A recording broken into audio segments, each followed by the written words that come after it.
chasing colors.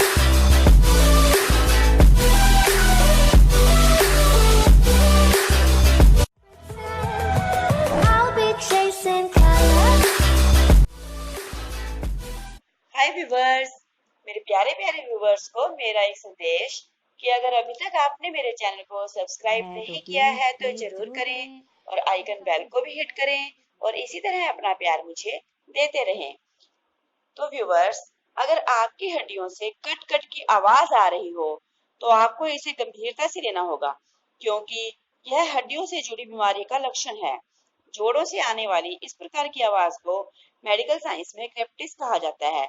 ऐसी आवाज के आने के पीछे का जो कारण है वो जोड़ों में मौजूद एक फ्लूइड होता है, जिसमें हवा के छोटे बुलबुलों के फूटने के कारण आवाज आती है। कई बार जोड़ों के बाहर मौजूद मांसपेशियों के टेंडन या लिगामेंट्स की रगड़ से भी आवाज सुनाई देने लग जाती है।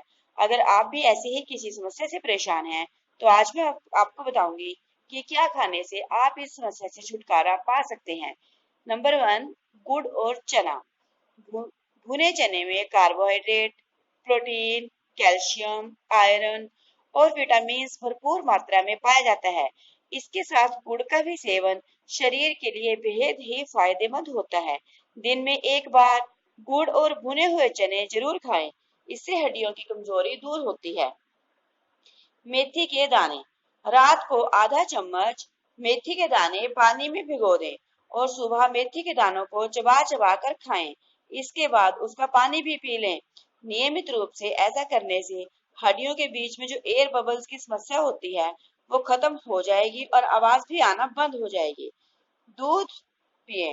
हड्डियों से आवाज आने का मतलब लुब्रिकेंट्स की कमी। उम्र के बढ़ने के साथ साथ यह समस्या बढ़ने लग जाती है और इसमें दर्द रहने लग जाता है। इसके पीछे आपके शरीर में कैल्शियम की कमी भी हो सकती है। कैल्शियम की या लुब्रिकेंट्स की कमी को पूरा करने के लिए आप दूध जरूर पिएं। ऐसा करने से आपका दर्द भी दूर होगा और आपकी हड्डियों में जो आवाज आती है वह भी दूर हो जाएगी। तो है ना व्यूवर्स, ये बिल्कुल ही आसान से उपाय जिन्हें आजमाकर आप इस समस्या से निजात पा सकते हैं। तो व्यूवर्स, अगर आपको मेरी ये वीडियो अच्छी लगे तो नीचे लाइक के बटन को हिट करना ना भूलें। ज्यादा से ज्यादा शेयर करें। Thanks for watching.